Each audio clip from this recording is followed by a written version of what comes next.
Bienvenue à Coram Deo. Ta famille, ta maison, ton église.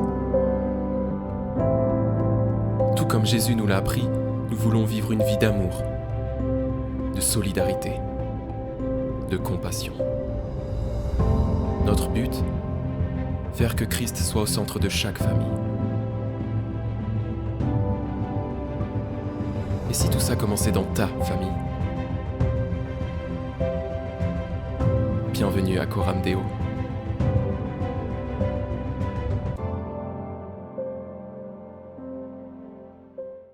J'aimerais, sans plus tarder, que nous concentrions notre attention sur la parole de Dieu. Comme nous l'avons prié tout à l'heure, eh bien, nous voulons vraiment que cette parole puisse nous interpeller ce matin. Et je voudrais partager avec vous quelques versets de l'épître de Jacques, chapitre 1er, versets 16 à 25. Cela s'affiche à l'écran et nous allons lire ensemble ce texte sur lequel va être basée la prédication de la parole de Dieu. Jacques 1, 16 à 25, vous pouvez suivre dans vos Bibles si vous le désirez. Ne vous y trompez pas, mes frères bien-aimés, toute grâce excellente et tout don parfait descendent d'en haut du Père des Lumières, chez lequel il n'y a ni changement, ni ombre de variation. Il nous a engendrés selon sa volonté par la parole de vérité, afin que nous soyons en quelque sorte les prémices de ses créatures. Sachez-le, mes frères bien-aimés, il s'adresse aussi aux sœurs, ne soyez pas exclus, ne vous sentez pas exclus, les sœurs. Ainsi que tout homme soit prompt à écouter, lent à parler, lent à se mettre en colère. Car la colère de l'homme n'accomplit pas la justice de Dieu. C'est pourquoi, rejetant toute souillure et tout excès de malice, recevez avec douceur la parole qui a été plantée en vous et qui peut sauver vos âmes. Mettez en pratique la parole et ne vous bornez pas à l'écouter en vous trompant vous-même par de faux raisonnements. Car si quelqu'un écoute la parole et ne la met pas en pratique, il est semblable à un homme qui regarde dans un miroir son visage naturel et qui, après s'être regardé, s'en va et oublie aussitôt quel il était. Mais celui qui aura plongé les regards dans la loi parfaite, la loi de la liberté, et qui aura persévéré, n'étant pas un auditeur oublieux, mais se mettant à l'œuvre, celui-là sera heureux dans son activité. Amen. Jusqu'ici, la lecture de la parole de Dieu. Je disais mercredi dernier aux frères et sœurs qui étaient présents à la formation Investir qu'il n'y a rien de plus triste que d'entendre un chrétien de longue date s'exprimer de cette manière. Rappelez-vous, ceux qui étaient là mercredi, j'ai l'impression d'être dans une caverne. Je ne sais pas si vous entendez comme moi. J'ai entendu quelquefois certaines expressions, certaines personnes s'exprimer de la sorte, des chrétiens pourtant de longue date, qui disaient « Ah, moi je suis comme ça. Tu sais, je suis chrétien, mais je ne me laisse pas faire. J'ai du caractère. » Ou d'autres dire, en parlant de leur conjoint, « Oh, vous savez, on a tout essayé. Vous n'êtes pas le premier pasteur. Mais c'est trop tard maintenant. Elle est comme ça et vous ne la changerez pas. » Comment est-ce possible? Comment est-ce possible? Le Dieu de la Bible est-il trop faible, impuissant pour transformer un homme, une femme, pour transformer son caractère? La puissance qui a ramené Jésus-Christ d'entre les morts, la puissance de la résurrection, vous voyez? Il n'y a pas de plus grande puissance, je pense, au monde. Celle qui a vaincu la mort, qui a ramené Jésus d'entre les morts. Cette puissance qui est mise à notre disposition est-elle trop faible, insuffisante pour changer certains traits de notre caractère? C'est une réelle question. La réponse est certaine. Bien sûr que non. Le problème, ce n'est pas que Dieu soit trop faible ou que sa puissance soit trop limitée, non. Le problème, c'est plutôt que Dieu n'a plus la place qui lui revient dans la vie de certains chrétiens. Il n'est plus au centre. Il n'a plus la possibilité d'agir. Il n'a plus l'occasion de transformer. Mais avant d'aller plus loin, permettez-moi d'apporter quelques précisions, parce que bien souvent, nous employons différents mots comme tempérament, caractère, personnalité, sans vraiment les distinguer, comme s'ils désignaient la même chose, de manière interchangeable. Alors, je sais qu'il y a plusieurs écoles de psychologie, et ce n'est pas mon propos de faire de la psycho, pas du tout, mais quand même, pour qu'on puisse se comprendre, mettons-nous d'accord sur certains termes. Alors, le tempérament, c'est la combinaison de traits que l'on possède dès la naissance. En fait, on les hérite. Ces traits conditionnent notre comportement, on naît avec. Ils sont transmis génétiquement, on les hérite de nos parents, de nos grands-parents, et ils peuvent être assez caractéristiques en fonction du pays d'où l'on vient, en fonction de notre sexe, en fonction de d'autres facteurs héréditaires. Par exemple, les Italiens sont connus pour être très extravertis et parler avec leurs mains. Vous voyez, vous m'attachez les mains dans le dos, ça va être compliqué pour moi. Hein? Bon, les Anglais, eux, sont connus pour leur flegme. Hein, on parle du flegme britannique, c'est des flegmatiques. Mais pas tous, bien entendu, mais il y a une grande majorité. Les traits de tempérament que nous recevons sont aussi imprévisibles que la couleur de nos yeux, la couleur de nos cheveux ou la taille de notre corps. C'est quelque chose que l'on reçoit. On est avec. Notre tempérament comprend toutes nos qualités, mais malheureusement aussi tous nos défauts. Et la Bible utilise plusieurs mots pour désigner le tempérament. Elle parle de l'homme naturel. Elle parle de la chair. Elle parle du vieil homme, ce vieil homme qui est enclin au péché. Certains psychologues disent que nous héritons davantage de traits de tempérament de nos grands-parents que de nos parents. Nous, ça nous a soulagés quand même, hein, quand on a 2 garçons. Et donc, c'est vrai, je pense que, plusieurs le disent. Hein. C'est pour ça que lorsque vous discutez avec votre fille adolescente, vous avez quelquefois l'impression de parler avec votre belle-mère. Vous voyez ? Parce qu'il y a des choses qui se transmettent comme ça, qui sautent une génération. Bien, ça c'est le tempérament. On est avec. Le bébé, là, il est... Voilà. Puis il y a le caractère. Le caractère, c'est le vrai moi, le vrai vous. Le caractère, c'est le produit de notre tempérament naturel modifié.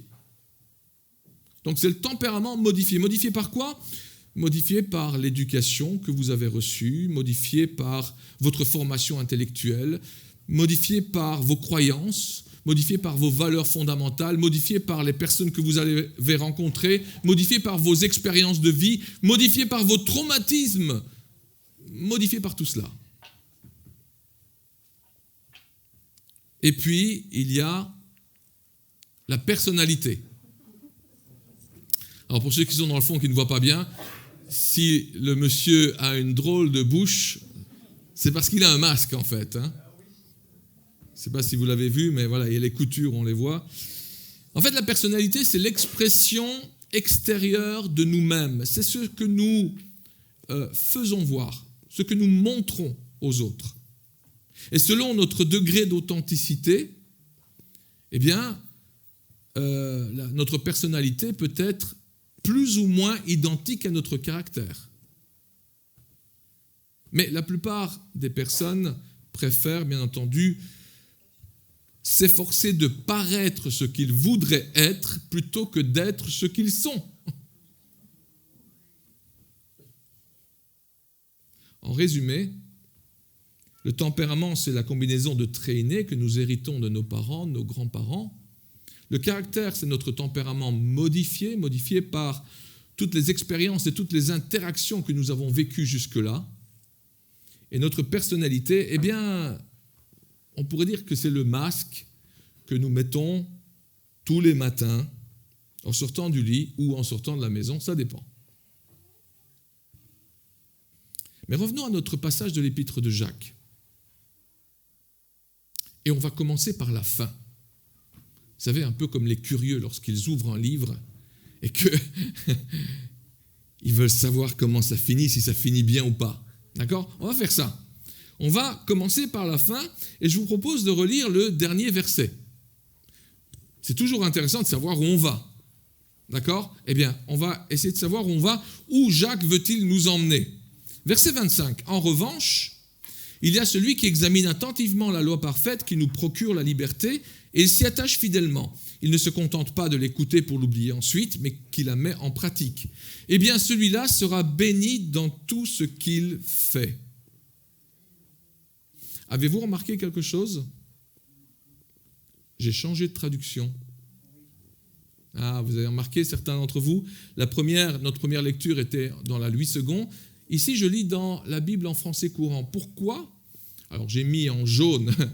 Normalement, c'est assez évident. Eh bien, tout simplement parce que pratiquement toutes les versions françaises traduisent le mot grec qui se trouve derrière, là, par heureux ou par bonheur.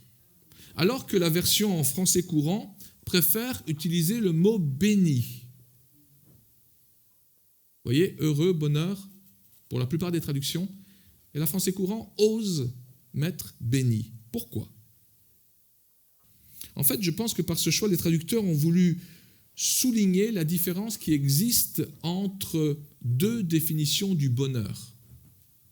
Vous savez, il y a deux définitions du bonheur. Il y a la définition de la Bible et la définition de la société. Pour la société d'aujourd'hui, le bonheur est lié à la satisfaction de nos aspirations, de nos désirs, de tout ce que nous jugeons important pour nous. Alors ça peut varier d'une personne à l'autre, bien entendu. Certaines personnes jugent important d'avoir une belle famille où tout se passe bien. C'est ça qui leur apporterait le bonheur. D'autres jugent qu'il est important d'avoir une situation confortable, un bon compte en banque, ainsi que des biens matériels.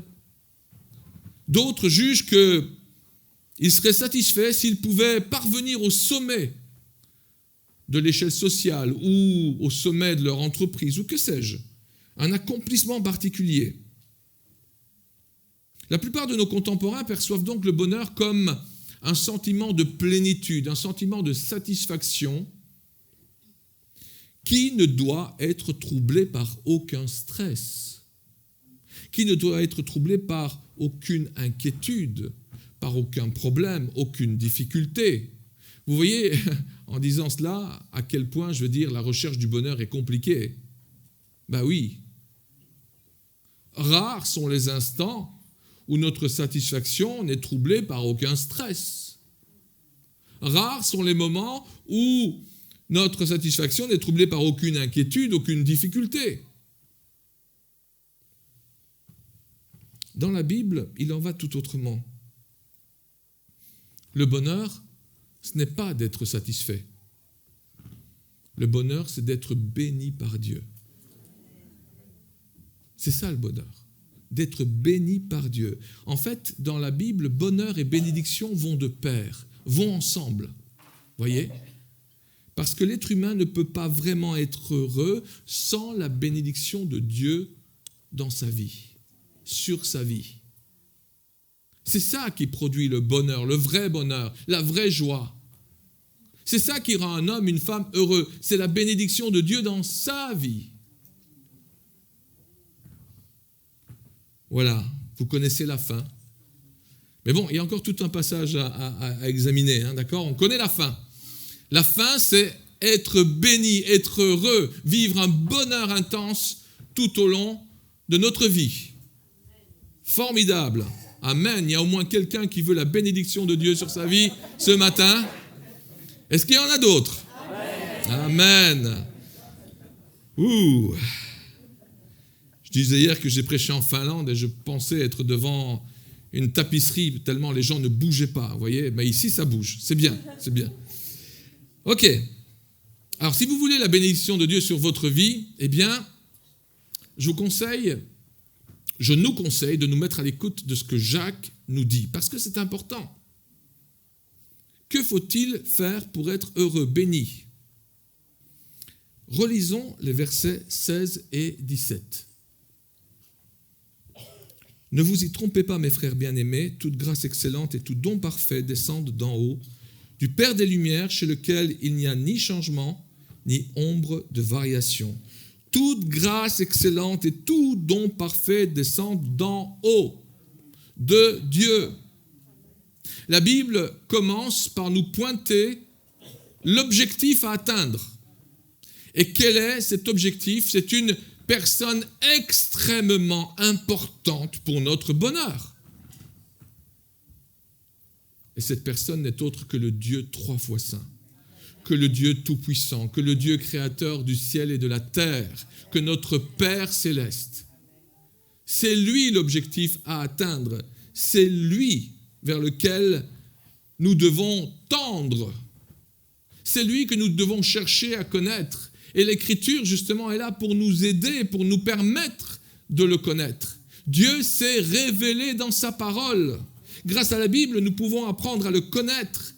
Nous le regardons interagir avec les hommes, avec les femmes, dans des histoires que nous raconte l'Ancien Testament, le Nouveau Testament. Grâce à la Bible, nous pouvons être éclairés sur les mystères de son plan de salut qui, sont révélés au fur et à mesure dans l'histoire des hommes, tout d'abord dans l'histoire d'un peuple et ensuite dans l'histoire de toute l'humanité.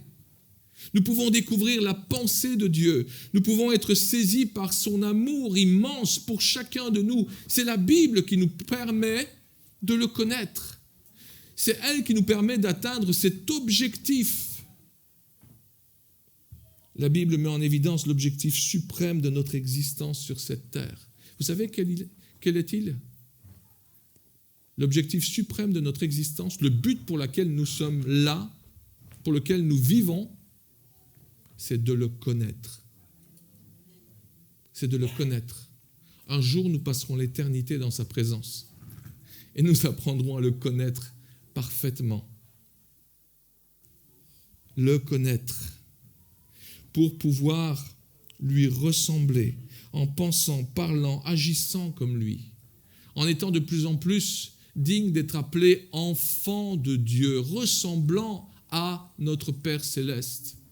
Rappelez-vous les paroles de Jean qui disait de Jésus « Personne n'a jamais vu Dieu, le Fils unique qui est dans le sein du Père est celui qui l'a fait connaître. » C'est le Fils qui nous a fait connaître le Père. C'est Jésus qui nous a révélé le Père, qui nous a dit comment est Dieu. Et dans ces quelques mots, l'évangéliste Jean nous rappelle que ce n'est qu'à travers Jésus que nous pouvons connaître Dieu, le Père, que nous pouvons atteindre cet objectif. Ce n'est qu'à travers Jésus, Dieu fait homme, que nous pouvons découvrir la perfection de l'objectif de Dieu pour notre existence. Il est notre modèle parfait. L'homme qui n'a pas péché, qui n'a pas succombé à la tentation, qui a vécu une vie de sainteté comme son Père est saint. Dieu fait homme. Et en tant que disciple de Christ, je ne cesse de le répéter, mais notre objectif est d'être comme Christ, être comme lui. Voilà notre objectif.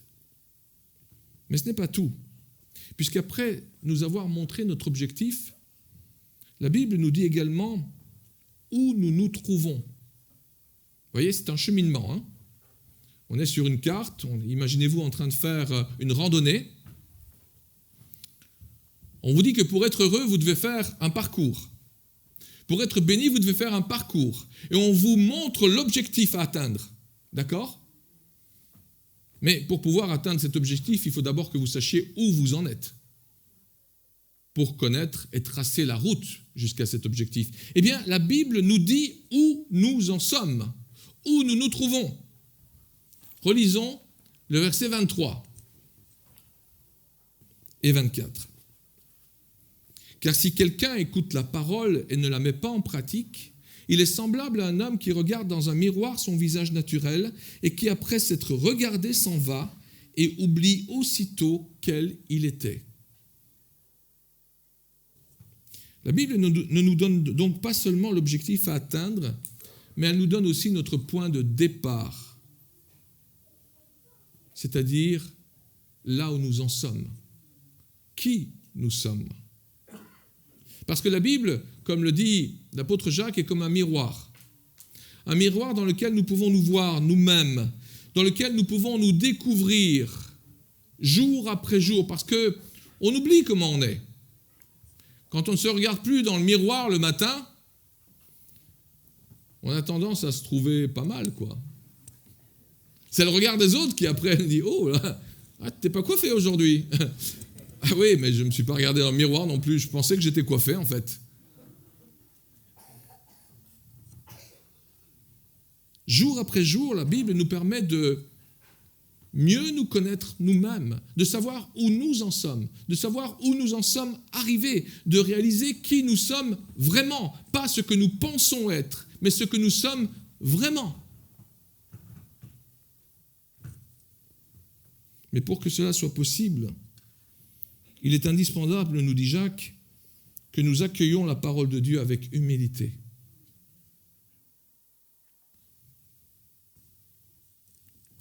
C'est pourquoi, rejetant toute souillure et tout excès de malice, recevez avec douceur la parole qui a été plantée en vous, qui peut sauver vos âmes. Remarquez tout d'abord que dans le texte original, le verbe recevoir implique de recevoir avec empressement, de recevoir quelque chose dont on a vraiment besoin, de quelque chose d'indispensable. Imaginez que vous n'ayez plus mangé depuis 3 jours et qu'il y a votre estomac qui gronde, il a faim et vous vous jetez sur de la nourriture. C'est indispensable, c'est vital. Vous êtes empressé. Vous voyez, c'est ce genre d'empressement-là. Nous devons donc recevoir la parole de Dieu avec empressement, nous dit Jacques, mais aussi avec douceur. Recevez avec douceur. Et des traductions plus récentes de la Bible traduisent mieux cette expression, parce que, en fait, la douceur dont il est question ici est une disposition de cœur qui s'apparente à l'humilité. C'est quelqu'un qui demeure enseignable. C'est cette douceur-là. Qui demeure enseignable, c'est-à-dire à qui l'on peut encore dire quelque chose qu'il doit corriger dans sa vie. Qui ne croit pas qu'il est déjà arrivé. Qui ne croit pas qu'il n'a plus rien à apprendre. L'humilité. Vous savez certainement que le mot humilité dérive du latin humus. Humus qui signifie terre. Et c'est un mot qui nous rappelle, quelle que soit l'importance que nous croyons avoir, que nous avons été tirés de la poussière et que nous retournerons à la poussière. L'humilité, l'humus. On n'est pas grand-chose. Jacques nous invite donc à accueillir la parole de Dieu avec empressement, non pas comme des personnes orgueilleuses, suffisantes, qui ne se sentent pas concernées par ce qu'elle dit, qui se disent « Oh ben tiens, c'est une bonne parole pour mon voisin, pour ma voisine, pour mon frère, ma sœur, mon conjoint », mais comme des personnes humbles, qui n'oublient pas qui elles sont, d'où elles viennent et où elles vont. D'ailleurs, comment pourrions-nous atteindre notre objectif de bonheur et de bénédiction de Dieu si nous ne savons pas qui nous sommes vraiment ? Si nous ne connaissons pas notre point de départ, si nous ne connaissons pas la route que nous avons à parcourir, qu'il nous reste à parcourir. Cependant, il est possible que devant la perfection du caractère de Jésus, rappelez-vous, c'est notre objectif. C'est notre modèle, c'est notre objectif, c'est le point à atteindre, c'est ce caractère parfait de Christ. Alors face à notre objectif, face à la perfection du caractère de Christ et face à ce que la Bible nous montre de ce que nous sommes nous-mêmes, c'est-à-dire l'imperfection de notre caractère, qui est notre point de départ, nous pourrions être découragés. Nous pourrions être découragés en réalisant la distance immense que nous avons à parcourir. Et c'est peut-être pour ça que certains ont laissé tomber et se sont dit « c'est pas la peine, c'est pas possible ». Heureusement, la Bible ne s'arrête pas là. Et je vous invite à relire les versets 20 à 25. Car la colère de l'homme n'accomplit pas la justice de Dieu, c'est pourquoi, rejetant toute souillure et tout excès de malice, recevez avec douceur la parole qui a été plantée en vous et qui peut sauver vos âmes. Mettez en pratique la parole. Ne vous bornez pas à l'écouter en vous trompant vous-même par de faux raisonnements. Car si quelqu'un écoute la parole et ne la met pas en pratique, il est semblable à un homme qui regarde dans un miroir son visage naturel et qui, après s'être regardé, s'en va et oublie aussitôt quel il était. Mais celui qui aura plongé le regard dans la loi parfaite, la loi de la liberté, et qui aura persévéré, n'étant pas un auditeur oublieux, mais se mettant à l'œuvre, celui-là sera heureux dans son activité. J'ai mis en jaune plusieurs verbes. Vous l'aurez remarqué, hein? Ces 6 versets nous parlent d'accomplissement, nous parlent de mise en pratique. Il y a principalement 2 verbes. Lorsqu'on lit le texte original, on imagine bien que ces 2 verbes devaient être beaucoup plus parlants pour les lecteurs de l'époque qu'ils ne le sont pour nous aujourd'hui. Et donc, on va s'arrêter quelques instants sur la signification de ces 2 verbes. Le premier, c'est accomplir. Accomplir. Alors, j'essaie généralement de ne pas citer les langues bibliques, sauf si le mot original est connu par les chrétiens, ou s'il est plus parlant que la traduction que nous avons. Eh bien, c'est le cas ici, parce que derrière le verbe accomplir se trouve le verbe grec ergazomai. Alors vous allez me dire, ça ne nous avance pas beaucoup. Mais si, vous connaissez des mots français qui sont extraits, qui proviennent de ce verbe ergazomai. Par exemple, un mot qui a été forgé à partir de ce mot grec, c'est l'ergothérapie. L'ergothérapie, soigner par le travail, ou façonner quelque chose par le travail. Je connais un ergothérapeute, et il m'expliquait qu'il travaille surtout avec des personnes qui souffrent de problèmes physiques, et son but est d'adapter l'environnement d'une personne qui souffre d'un handicap, par exemple, pour lui permettre d'améliorer sa qualité de vie. Imaginons qu'une personne ait perdu l'usage d'un bras. Eh bien, l'ergothérapeute va lui proposer des solutions pour que cette personne puisse s'habiller toute seule, pour que cette personne puisse cuisiner toute seule. Il va également conseiller des adaptations de son domicile, de son logement ou de sa voiture pour que, leur utilisation soit rendue plus facile. L'ergothérapie consiste donc à soigner par le travail et quelquefois par des exercices répétés. Il est très facile de faire un parallèle avec l'ergothérapie spirituelle que Dieu nous propose dans ce texte. Parce que le Seigneur veut aussi travailler par l'exercice tout ce que nous n'arrivons pas à faire, ou tout ce que nous faisons de travers, tout ce que nous faisons mal. Il veut nous faire travailler par l'exercice. Comment ? Eh bien, c'est simple.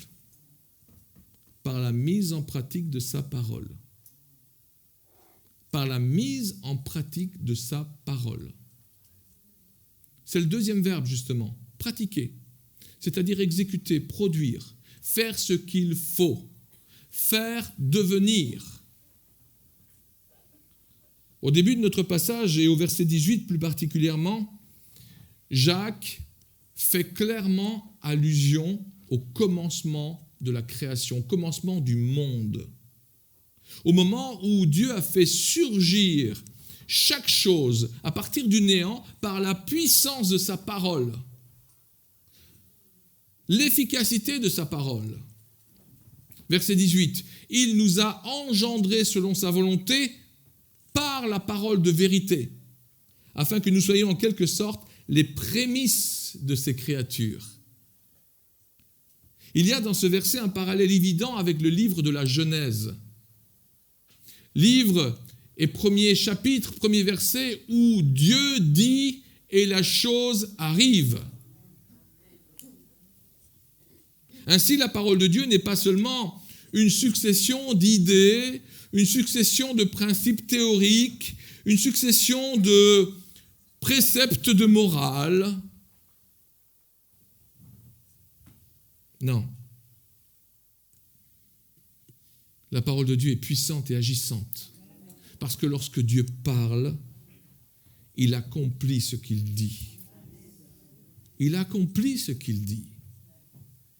Autrement dit, la parole de Dieu est revêtue de puissance. Elle nous indique non seulement qui nous sommes, où nous sommes, elle nous indique également l'objectif à atteindre, elle nous indique le chemin à parcourir pour atteindre cet objectif, mais elle nous offre également la puissance et la capacité dont nous avons besoin pour effectuer ce chemin. C'est extraordinaire.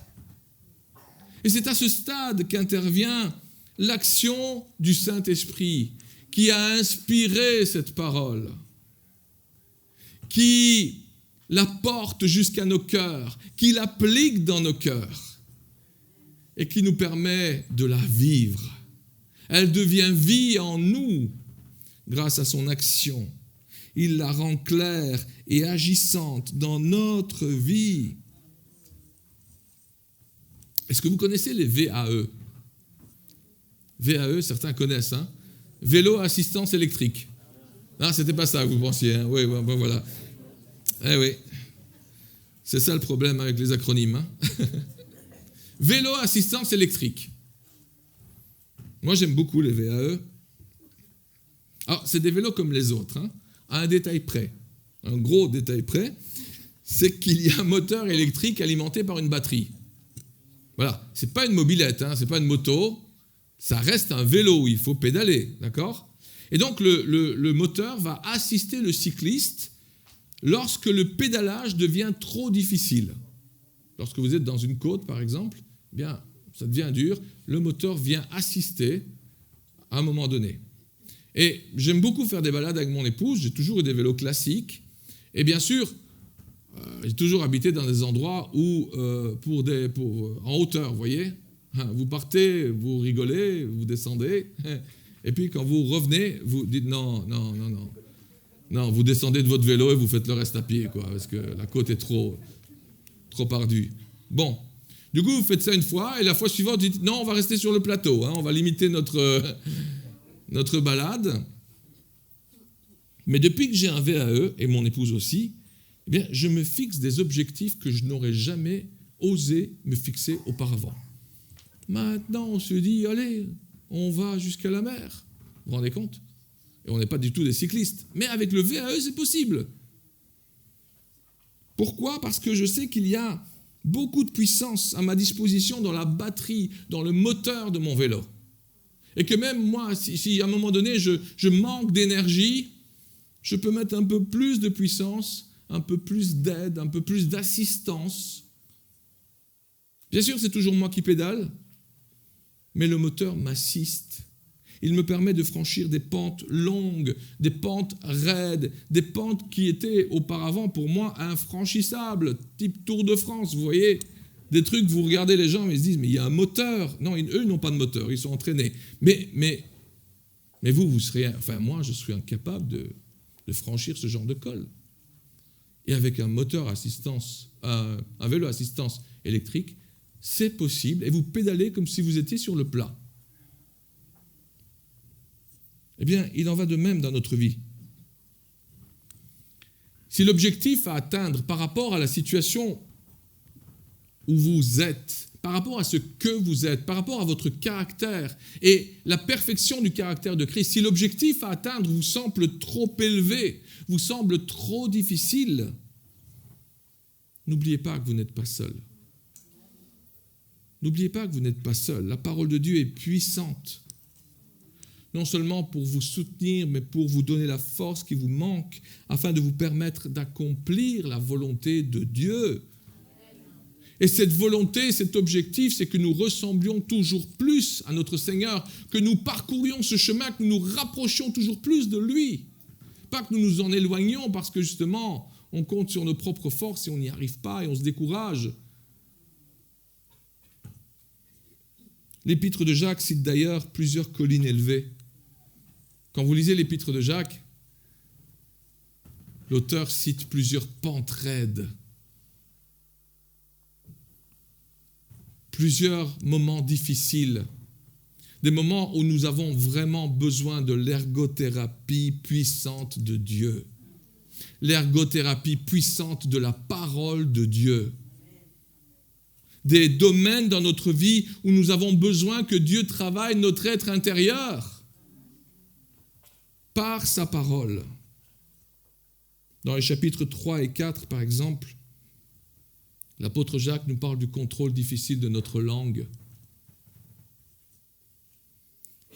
Et il nous rappelle que le Seigneur désire que nous portions des fruits de sagesse, des fruits d'humilité, en lieu et place de ce qui est peut-être là, à l'heure actuelle, des jalousies amères, des rivalités, des querelles, des passions qui nous dominent.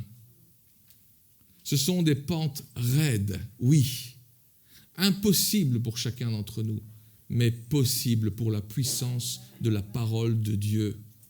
Si on la laisse agir en nous, à travers sa parole et son esprit, le Seigneur veut travailler notre tempérament et il peut le faire. Si seulement nous lui le laissons faire.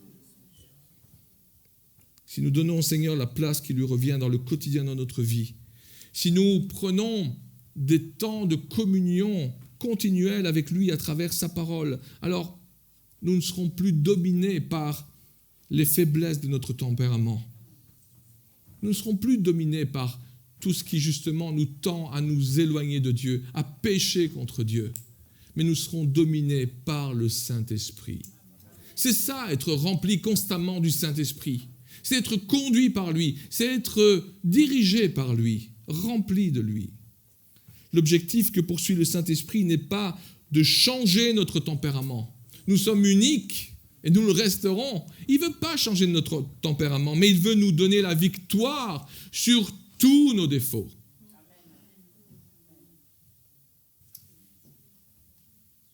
Il y a cet exemple extraordinaire dans le Nouveau Testament que nous connaissons tous, le fameux Saul de Tarse. Vous savez, ce pharisien très sincère qui aimait Dieu de tout son cœur, qui lui avait consacré sa vie. Mais il n'était pas du tout au bénéfice de cette puissance de transformation dans sa vie. Pas du tout.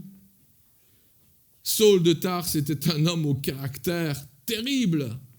Il était violent, il était coléreux, il était orgueilleux, il était impitoyable avec les autres. On pourrait dire qu'il avait ça le caractère, hein? Mais après sa rencontre avec le Seigneur ressuscité, après sa rencontre avec Jésus sur la route de Damas, il va être, comme dit Jacques, engendré à nouveau par la parole de vérité. Il va être transformé par cette parole de vie et il va la laisser le transformer pendant de nombreuses années avant de pouvoir être au service de ce Seigneur qu'il a rencontré. Il va se laisser modeler, transformer, briser certainement au départ. Paul a permis jour après jour à cette parole puissante de le transformer intérieurement jusqu'à ce qu'il devienne quoi ? Eh bien, ce missionnaire généreux, bienveillant, capable d'endurer les torts, capable de bénir ceux qui lui faisaient du mal. C'était pas Saul de Tarse du début, qui aurait pu faire cela, non.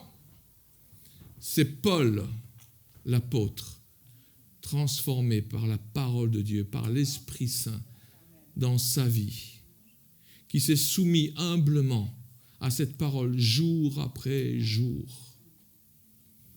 Paul a conservé toutes les qualités de son tempérament. Il est resté cet homme fougueux, passionné, zélé.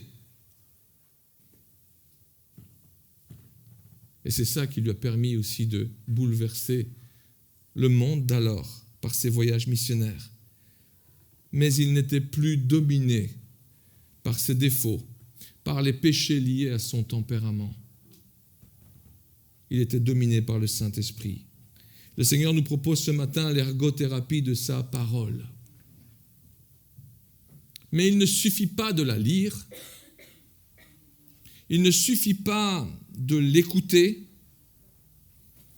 Il est indispensable, nous dit l'apôtre Jacques, pour qu'elle puisse faire son œuvre en nous, de la mettre en pratique rapidement, afin de ne pas l'oublier. C'est pourquoi ce matin, alors que vous entendez cette parole, ne reportez pas à demain la réponse que le Seigneur attend de vous. Ne reportez pas à après-demain, mais répondons ensemble positivement, concrètement à cette invitation que la parole de Dieu, que le Saint-Esprit nous lance. À chacun, elle est différente, à chacun, elle est personnelle, chacun, elle nous montre où nous en sommes et le chemin à parcourir. Mais le Saint-Esprit veut faire avec nous ce chemin à travers cette parole de vie. Alors voulez-vous faire ce matin cette prière avec moi? Une prière simple. Seigneur Jésus, prends la place qui te revient et travaille mon tempérament par ta parole. Je ne suis pas parfait, loin de là, et je reconnais, ta parole me montre mes imperfections. Et encore, je ne les vois pas toutes. Je suis très indulgent envers moi. Montre-moi où j'en suis vraiment. Et que ton Saint-Esprit agisse afin que mon caractère soit toujours plus ressemblant au tien, Seigneur. C'est mon objectif. Et je prends conscience que jour après jour, il me faut me soumettre à ta parole. Jour après jour, il me faut avoir des moments de communion avec toi où je me soumets humblement à ta parole et où je permets au Saint-Esprit d'appliquer cette parole de vie dans ma vie et où je me lève et je la mets en pratique. Sans quoi elle ne sert à rien. C'est quand on décide de la mettre en pratique qu'alors l'action de Dieu est enclenchée. La puissance de Dieu est à notre disposition. Le Saint-Esprit est à l'œuvre et nous permet de faire des choses que nous pensions impossibles, mais il nous faut décider de la mettre en œuvre, de la mettre en pratique. Voulez-vous faire cette prière avec moi ?